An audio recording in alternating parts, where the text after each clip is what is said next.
Tarih, insanlığın geçmişine ışık tutan, büyüleyici bir maceradır.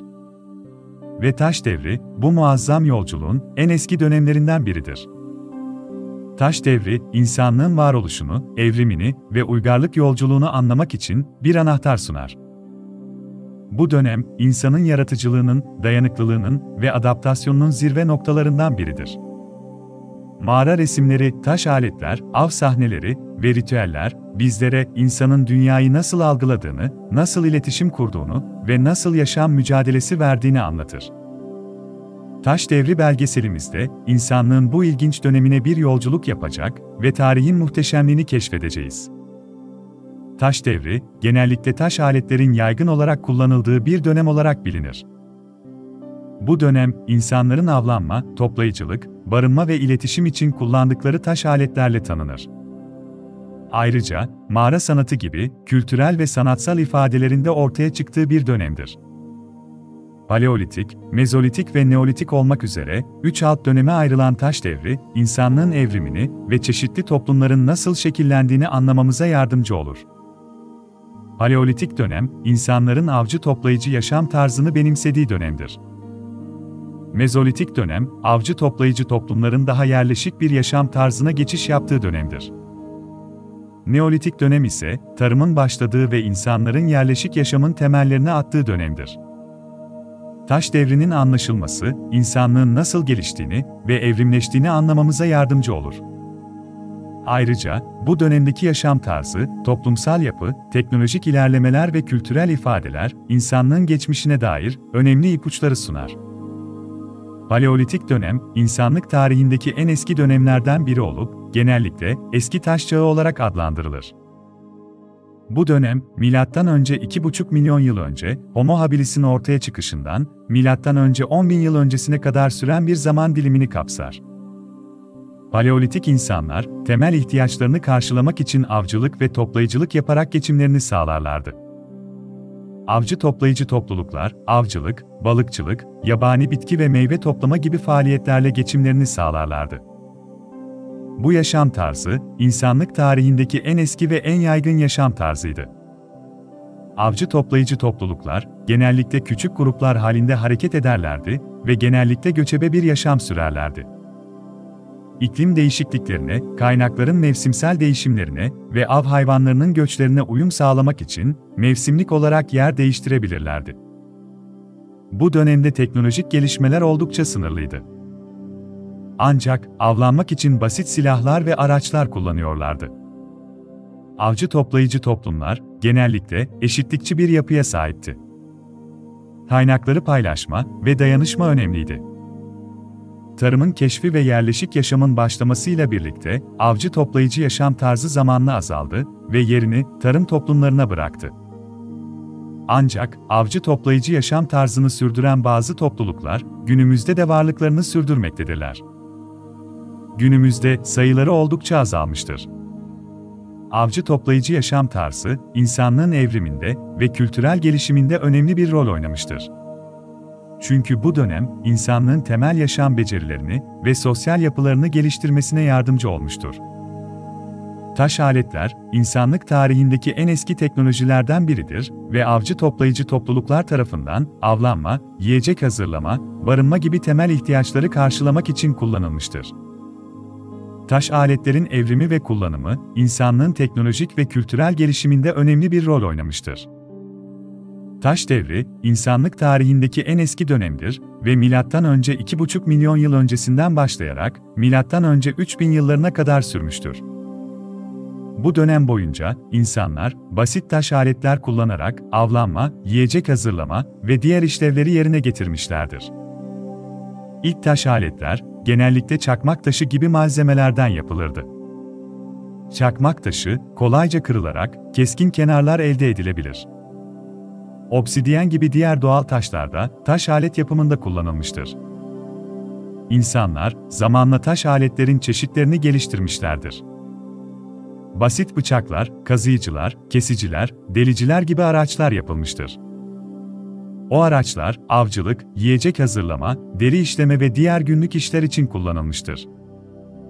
İlerleyen zamanlarda insanlar taş aletlerin yapımında daha sofistike teknikler geliştirmişlerdir.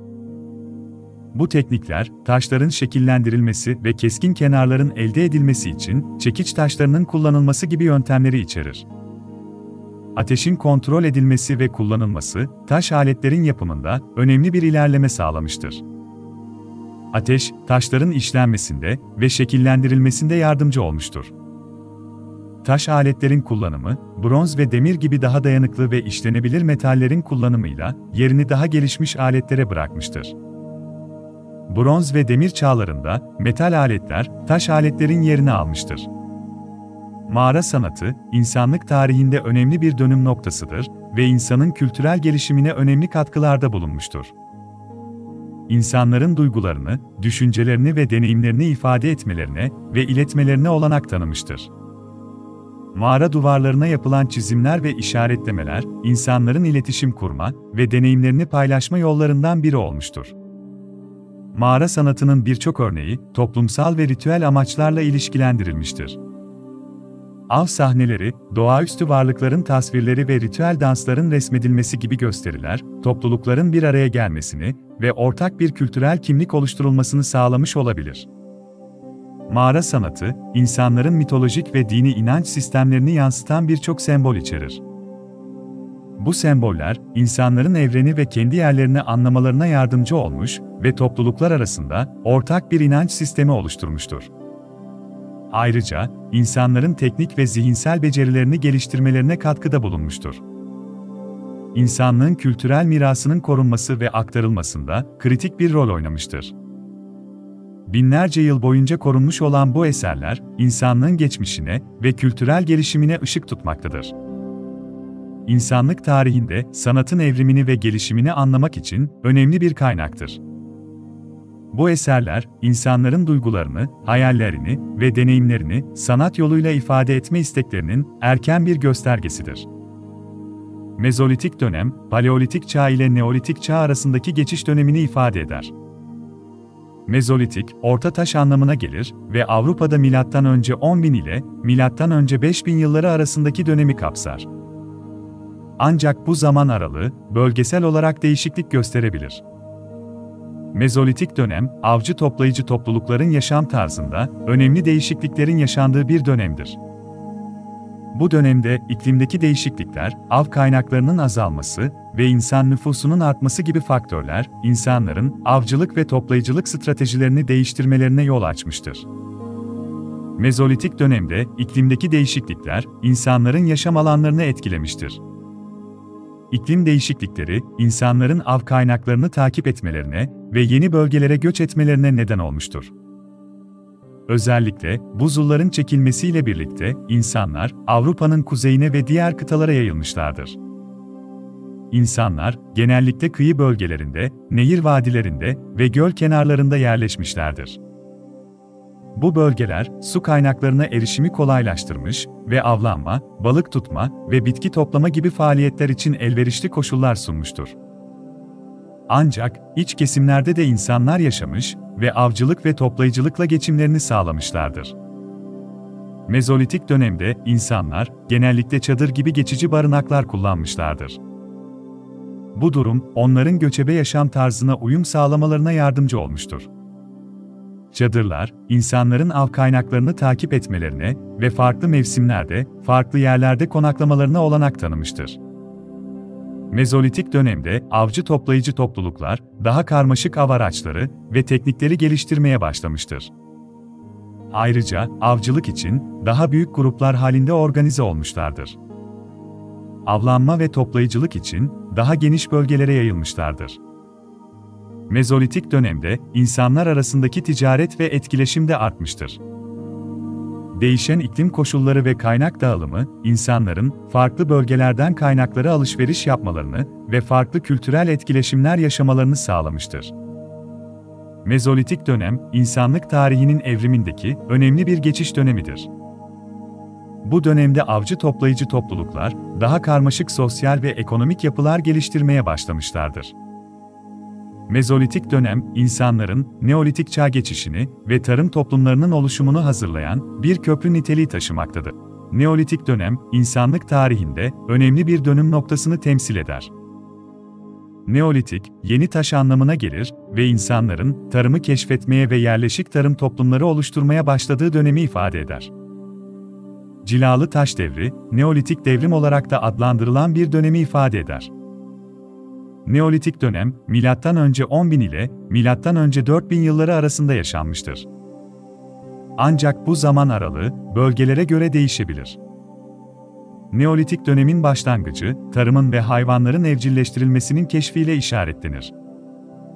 İnsanlar, bu dönemde bitki yetiştirme, hayvanları evcilleştirme, seramik yapımı gibi çeşitli becerileri geliştirmişlerdir.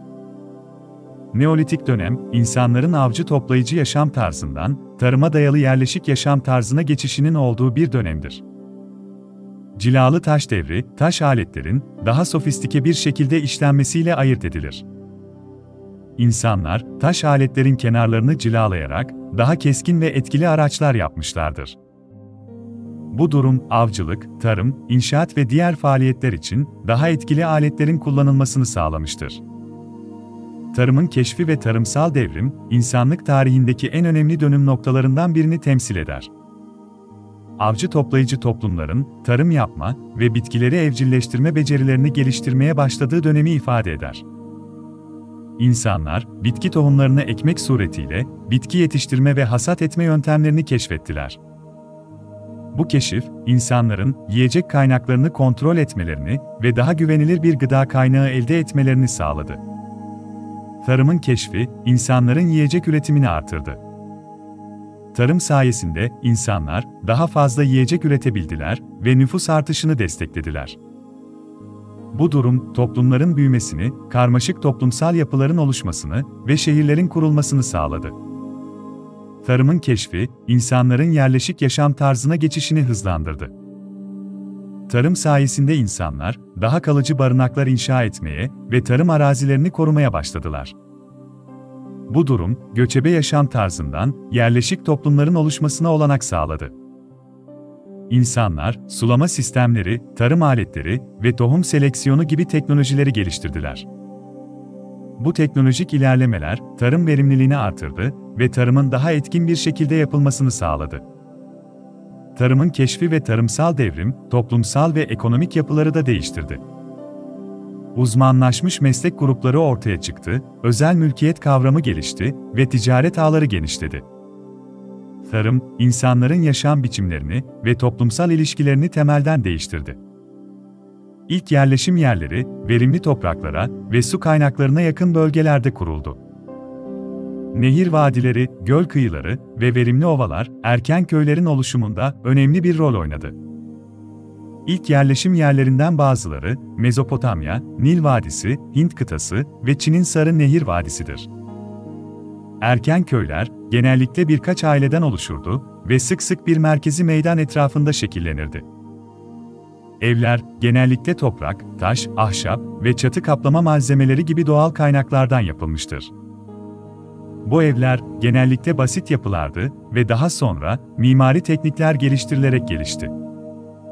Köy hayatı, toplumun birlikte çalışma, kaynakları paylaşma ve toplumsal rolleri paylaşma şeklindeki dayanışmasını yansıtır. Köyler, genellikle tarım arazileri, hayvan çiftlikleri, su kaynakları ve ticaret yollarına yakın yerlerde kurulmuştur. Bu durum, köylerin ekonomik faaliyetlerini kolaylaştırmış ve sosyal etkileşimi teşvik etmiştir. Bazı erken köyler, dini ve kültürel merkezler olarak işlev görmüş olabilir. Tapınaklar, anıtlar ve diğer dini yapılar, toplumun manevi ihtiyaçlarını karşılamak için önemli bir rol oynamış olabilir. Seramik ve diğer insan yapımı malzemeler, insanlık tarihinin çeşitli dönemlerinde önemli bir rol oynamış ve birçok farklı amaç için kullanılmıştır. Seramik, toprak, kil ve diğer doğal malzemelerin işlenerek sertleştirilmesiyle elde edilir. Seramik, insanlık tarihinde çeşitli amaçlar için kullanılmıştır. Özellikle çanak çömlek yapımında kullanılan seramik, yiyecek saklamak, pişirmek ve sunmak için kullanılmıştır. Ayrıca seramik kaplar, ritüel eşyalar, süs eşyaları ve mimari unsurların yapımında da kullanılmıştır.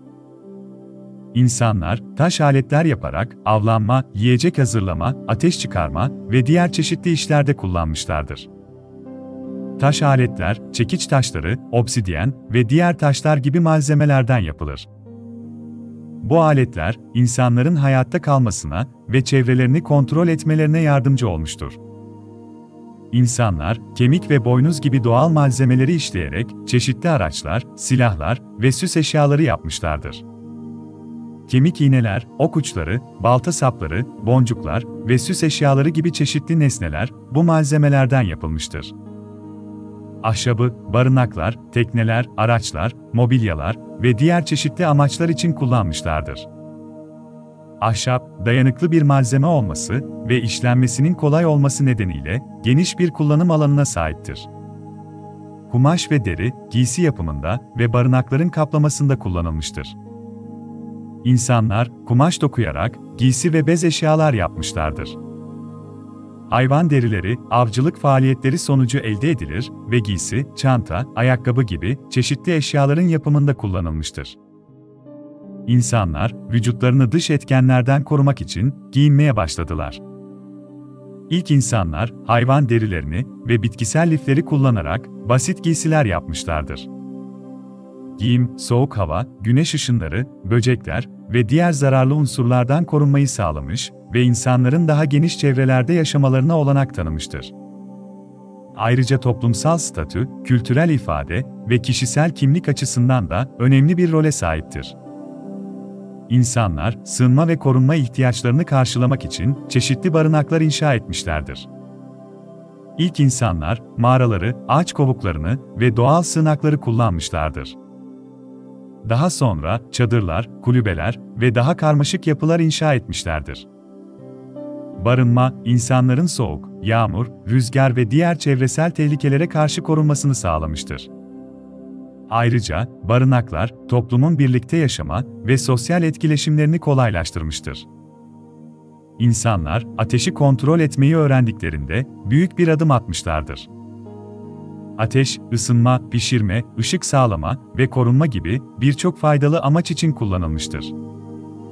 Ateş kontrolü, insanların yiyeceklerini daha iyi pişirmelerine ve sindirimlerini geliştirmelerine yardımcı olmuştur.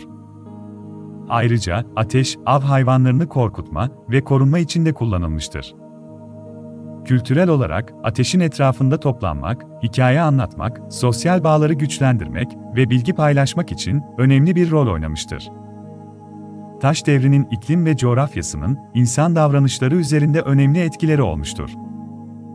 İklim ve coğrafya, insanların yaşam tarzlarını, beslenme alışkanlıklarını, yerleşim yerlerini ve kültürel gelişimlerini şekillendirmiştir. İklim ve coğrafya, farklı taş devri topluluklarının birbiriyle etkileşimini belirlemiştir. Farklı coğrafi bölgelerdeki topluluklar arasında ticaret, evlilik ve bilgi alışverişi gibi kültürel etkileşimler olmuştur. Bu durum, insanların sosyal ve kültürel gelişimlerini etkilemiştir. İnsanların taş aletler ve diğer teknolojik gelişmeler üzerinde çalışmalarını etkilemiştir. Farklı coğrafi bölgelerde bulunan farklı taş ve diğer hammaddeler, taş aletlerin yapımında kullanılan malzemeleri belirlemiştir. Taş devri, insanlık tarihindeki bir dönemi ifade ettiği için, o dönemde yaşamış olan canlılar, genellikle insanlarla birlikte değerlendirilir.